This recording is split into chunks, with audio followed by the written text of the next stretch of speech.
আরে এতগুলো carry bag কোথা থেকে এলো রে? পাড়ায় কি পুজো স্পেশাল হোলসেল মার্কেট খুলে বসছিস নাকি? না ভাবি, পুজো আসছে তো, একে বলে ফেস্টিভ ভাই। ফেস্টিভ ভাইব না, একে বলে ব্যাংক অ্যাকাউন্ট সুইসাইড। দেখো ভাবি, পুজো মানে তো নতুন জামা কাপড় শপিং, আর এটা তো বাঙালি কালচারের একটা পার্ট। মা দুর্গাও তো নতুন শাড়ি পরেই আসে। মা দুর্গা আসেন বছরে একবার, আর তোর বাঙালি কালচার আছে 12 মাসে 13 বার। হ্যাঁ, ওই জন্যই তো বেশি করে শপিংটা করে নিলাম, আগে থেকে রেডি থাকা ভালো। আরে দুর্গা পুজো তো 4 দিনের, এত শপিং কিসে? ওসব এখন অতীত ভাবি, এখন মহালয়া থেকে প্যান্ডেল শপিং শুরু হয়। প্রতিদিন আলাদা প্ল্যান, আলাদা প্যান্ডেল, আলাদা ফটোশুট। একই জামা কি আর বারবার পরা যায়? ইনস্টা রিলে ধরা পড়ে যাবো তো। ফটোশুট, ইনস্টা রিলস বলি, তুই প্যান্ডেল হপিং এ যাবি নাকি ফ্যাশন ইনফ্লুয়েন্সার হতে যাবি?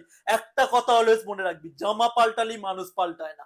বোদা পাঠাই থাকবে। ঠিক আছে, তাই থাকবো। মহিষাসুর যদি বছর বছর বধ হওয়া সত্ত্বেও 6 প্যাক 8 প্যাক বানিয়ে বুকে ত্রিশূল নিয়ে অ্যাটিটিউড দেখাতে পারে, আমিও বোদা পাঁটা হয়ে প্যান্ডেল শপিং করতে পারবো।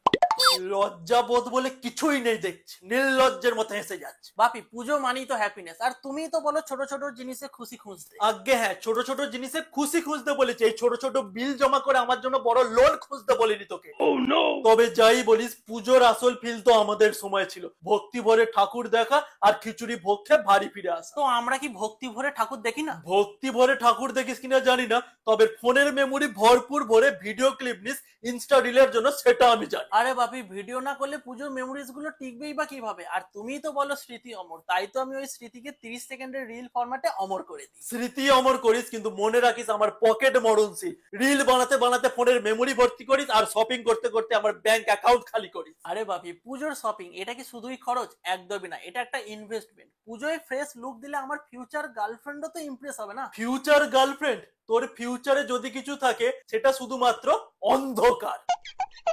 আচ্ছা, তুমি তো সবসময় বলো কালচারের ইম্পর্টেন্স, এখন কালচারের নাম নিলে তুমি বিরক্ত হচ্ছ কেন? কালচার মানে সাংস্কৃতিক অনুষ্ঠান, আর তুই যা করছিস সেটা pure commercial exhibition. Commercial exhibition হলে হোক, কিন্তু বাপি তুমি তো জানো আজকাল লাইকস আর ভিউজ না পেলে পুজোর আনন্দটাই আসে না। মনে রাখিস, তুই যতই লাইকস ভিক্ষে নে, রিয়েল লাইফে তোকে কেউ ডবল ট্যাপ করে না। রিয়েল লাইফে না হয় কেউ ডবল ট্যাপ করলো, অন্তত কেউ ভুল করে আমাকে স্টোরি মেনশন করে বলুক স্মার্ট লাগছে, তাহলেই শান্তি। তোকে স্মার্ট বলবে? তাহলে ভাঙা টিউব লাইট কেউ ডিস্কো লাইট বলতে হবে। কেন গো, এতগুলো জামা কিনেছি, একটাতেও স্মার্ট বয় লাগবে না? স্মার্ট বয় না, তুই হবি buy one get one offer. মানে? মানে দেখতে আকর্ষণীয়, কিন্তু কিনলেই বোঝা যায় ফালতু জিনিস ফ্রি দিয়ে ঠকানো হলো। টুঙ্গ টুঙ্গ বাজে টুঙ্গ টুঙ্গ বাজে। তোর ভালো লাগে না জানো? ও মা, দেখো না বাপি কেমন করছে। একদম ঠিক করছে, আর যা বলেছে একদম ঠিকই বলেছে। এক নম্বরে বোধা পাটা কথা।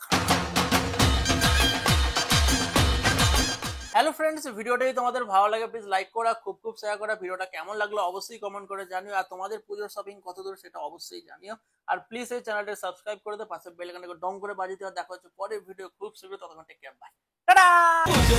পুজোয় প্রেমের গন্ধ লেগেছে, তোমার আমার